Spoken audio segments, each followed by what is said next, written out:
Conor McGregor was hoping to make his return to the UFC in December against Michael Chandler, but it sounds like he's accepted that it's unlikely to happen after not re-entering the USADA testing pool in time. "They're not going to let me fight in December, ladies and gentlemen," McGregor said in a series of audio notes on X. Mike Bohn of MMA Junkie. "You've seen Chris Weidman at UFC 292. Imagine what that injury is. I feel like I'm being kept from my livelihood, and I've been feeling this for years. I'm not going to air grievances. I'm going to buoy down and soldier on. I'm ready. I wanted an announcement for UFC 296 on deck. 16. I've given everything. So, it's not going to happen. It doesn't look like it's going to happen." It was just a week ago that McGregor mapped out an ambitious plan for his return to the Octagon, naming 3 opponents he's eyeing. Chandler next in December and then Justin Gaethje, BMF, and then we'll do the Nate Diaz trilogy, McGregor told TalkSport.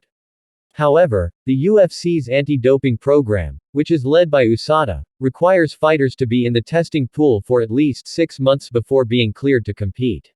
ESPN's Mark Raimondi noted that the USADA's website shows that McGregor has been out of the testing pool since the third quarter of 2022.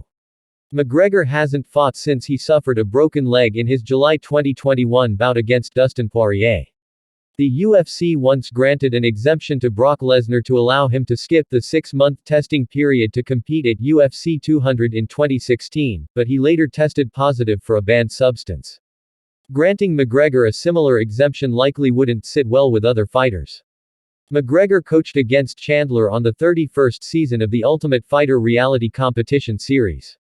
The two of them are supposed to fight each other at some point, but Chandler recently said he's losing patience with waiting on McGregor. Bohn noted that UFC President Dana White said after Saturday's UFC 292 that there was no update on the timeline for McGregor's potential return and it's more likely to happen in 2024.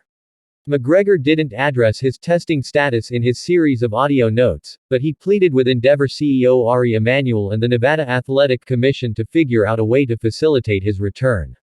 "I hold the power," McGregor said. "I'm going to keep doing my thing. I'm in a great spot, and I'll see y'all all soon. King early next year, hopefully. Please God, someone. Ari, my man. I'm ready, yeah. Deck. 16, I am ready." Nevada State Athletic Commission, Bob Bennett may have retired. Unretire. "Because when I'm around the game ring Bob Bennett. Tell the commission what's the story, because I'm being kept from my livelihood here. Turns out Bob's retired and I'm like, what the FK? I've been out of this game the longest. I'm on top of this yacht at the minute, but I've been on the top of the game King long.